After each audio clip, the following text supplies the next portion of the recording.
They say that there are no such things as miracles, and yet the sun never stops rising and the birds continue to sing. The sky brightens from blackish night and the stars are twinkling one last time before extinguishing forever. Along the beach, the tides never stop pushing and pulling in their rhythmic sway, back and forth, back and forth. Off in the distance, the waves continue to rise and fall, crashing and roaring crescendos. It calls to us. Never stop screaming. It's 5:30 in the morning, and in 3 hours and 17 minutes, I will be dead.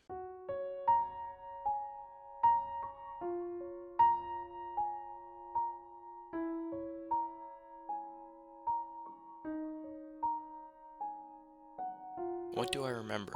Just little scraps and fragments, like looking through a shattered mirror. It's all broken, but sometimes if you look close enough, order can be made from the madness. I never stop trying. I smell a smoking cup of coffee with just a pinch of sugar and a small splash of cream. A decrepit alarm clock, just as a flash 5:45 in the morning sounds. A blue tie. No, I can't remember what color it is anymore. It's now 8:30 in the morning and I don't have much time left, but I keep click-clacking away at my desk nonetheless. There are work memos that have to be filled and paperwork waited to be filed. The silver glint of my wedding ring against the sun's glare outside shines like a beacon. I had a good family, a wife and an infant son.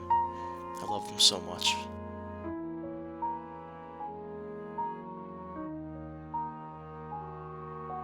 And all the while, the clock, my clock, keeps ticking away.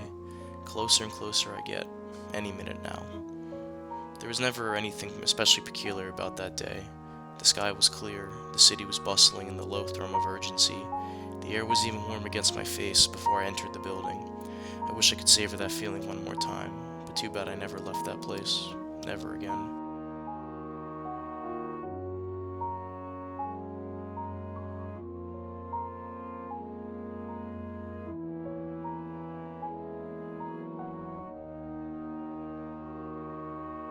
30 seconds. It starts off as a black dot, harmless enough. It creeps closer like a specter, a thundercloud over the sun. Jim Humphrey, our intern from NYU, first noticed it. He stood at the window and watched, seemingly mystified. Soon the others joined. 20 seconds. I've sent another email. My phone keeps on ringing. I drop my pen. 10 seconds. Someone screamed and then another. I looked up just in time to the hurling mass. There was only blackness, and it was all over in a matter of seconds. It was 8:47, and all I could think of were my wife and son. I love them so much.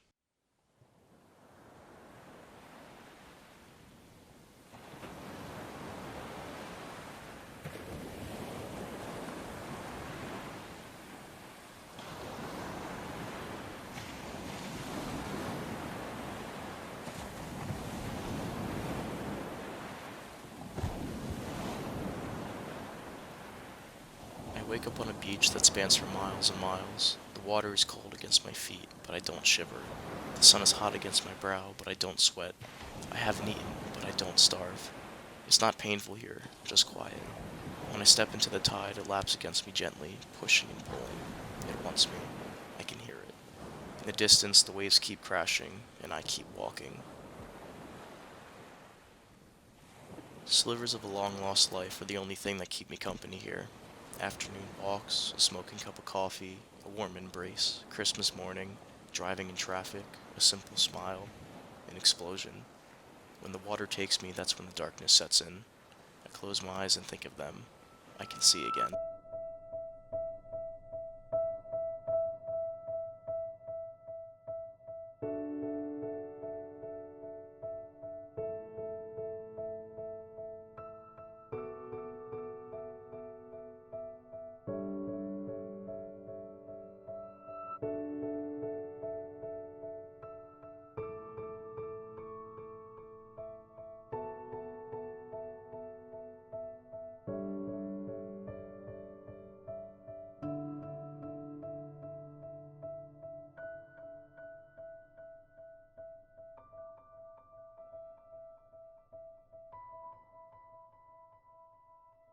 At first there was the depression, so much destruction, so much death. I could feel her hatred, her anxiety. Most nights Emily would sob alone, and I would swipe her cheek and tell her everything would be alright. She couldn't hear me, but I screamed and screamed anyway. I was there. In the other room, our son Tom was sleeping.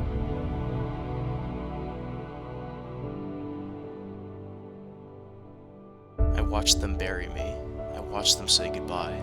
My mother, my father, my sisters and brothers, Emily, all of them. My casket was light because there was nothing left of me to bury, just a picture and a memory.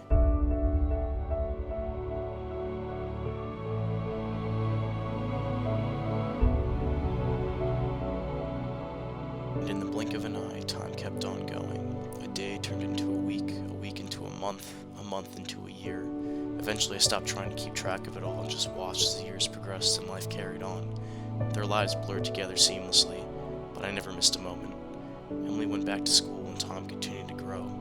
First steps, first words, birthday parties, Christmas mornings, cuts and bruises, daytime naps, beginner's algebra, Saturday morning cartoons. Sometimes Emily would cry, but less and less, even though the hurt was always there. Tom would always wonder about me, and when he slept, I'd wrap my arms tight around him and keep him warm. I'd whisper how much I loved him, even though he would never hear my voice. He'd snore and I'd smile. I was there for every memory. Eventually, the years accumulated. Tom entered high school. First kisses, homecoming, football games, prom, drinking, arguments. For a while, Tom hated the father he never had, but even that passed after some time. When he accepted his high school diploma, I was there on the end of the stage, ready to embrace him, but in the blink of an eye, 4 years had passed, and now it was the university stage he walked across.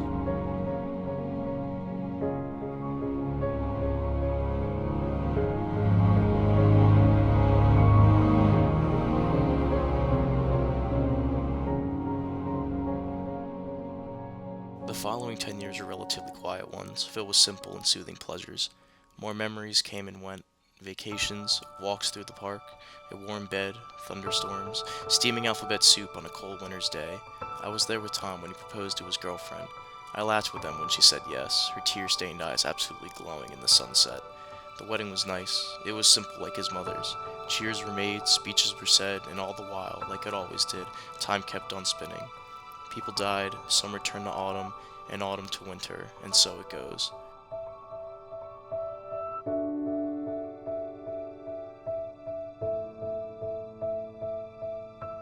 Tom was much older now, sporting patches of gray and hunching just a little more with each passing day.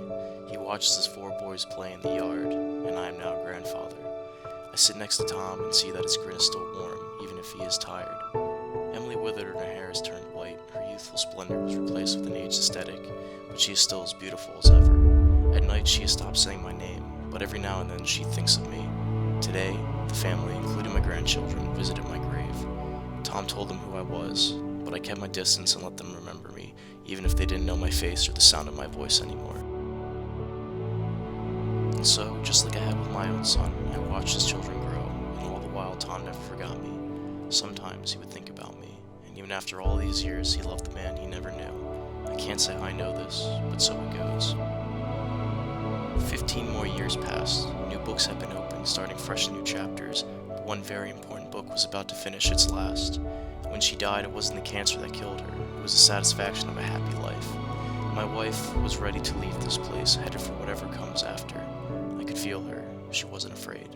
Tom and Alan were there, along with the grandchildren. They circled her bed, amongst the beepings and statics of the machines that kept her alive. I never left her side, not for a moment.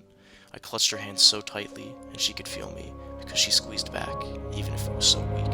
And then something happened. Emily turned her head towards me and smiled. Her grip tightened. She said my name. She could see me. This whole time she asked me. I nodded with the smile that she had first fallen in love with over 60 years ago. I could feel the faintest trickle of a tear fall down my cheek. The word came effortlessly, although no sound came.